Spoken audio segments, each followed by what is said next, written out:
Ya chicos, vamos a ver esta semana las características de los lagos.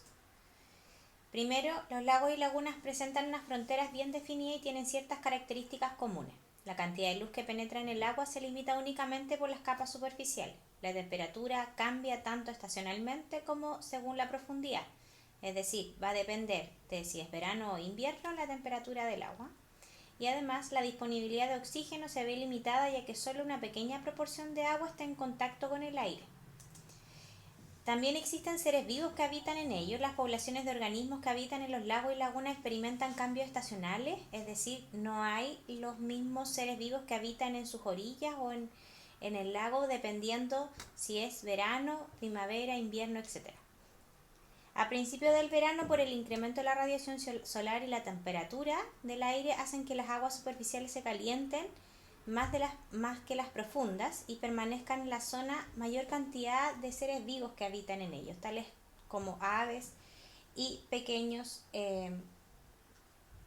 como ranas, pirigüines, etc. En las páginas que van para la actividad de esta semana, la 32 y la 33, hay distintas características de los lagos que vamos a revisar. Primero, la definición que aparece con lo siguiente. Algunos de los factores asociados a las aguas de los océanos, como la presión y la manera en que varía la luz del sol al ingresar el agua, se manifiestan de manera similar en los lagos. Que los lagos se sitúan de diferentes regiones geográficas del planeta, variando con ello las condiciones de luminosidad, la salinidad, atmosféricas, de temperatura y profundidad que caracteriza cada uno de ellos. Debido a esto, los ecosistemas relacionados con los lagos pueden variar mucho de uno a otro, y para analizar en detalle las características de un lago vamos a observar la imagen y leer la información asociada. Nos vamos a esa parte justo abajo y hablamos de la zona litoral de un lago, que es donde se concentra la mayor cantidad de plantas como juncos, ciertos tipos de algas y de animales como peces pequeños, aves, renacuajos, larvas de insectos, entre muchos otros.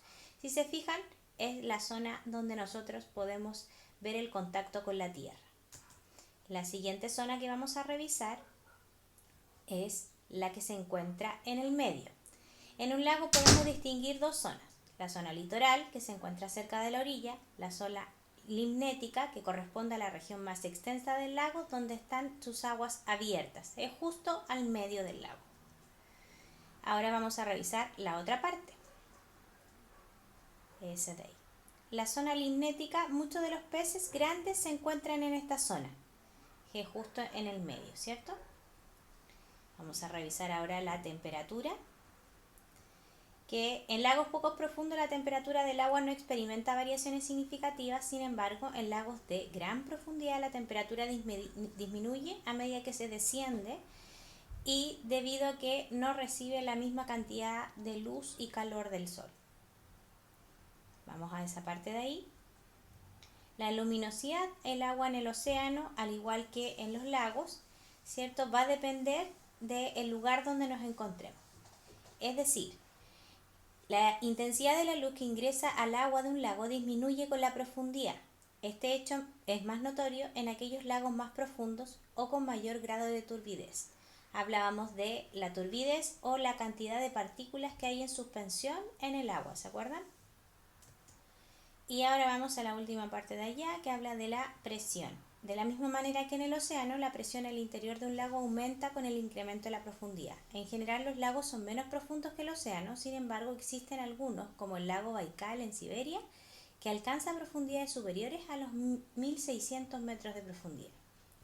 En esta imagen de acá vamos a ver la flora y fauna de un lago, que encontramos plantas típicas que habitan en las orillas, como juncos, plantas alargadas que pueden alcanzar entre 1 y 2 metros.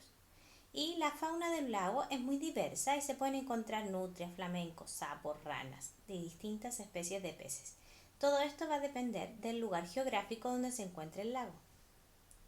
En esta última diapositiva del trabajo, o sea del PowerPoint, aparecen características de lagos y océanos, donde podemos diferenciar características tales como la profundidad, luminosidad, temperatura y presión, que los diferencian entre ambos.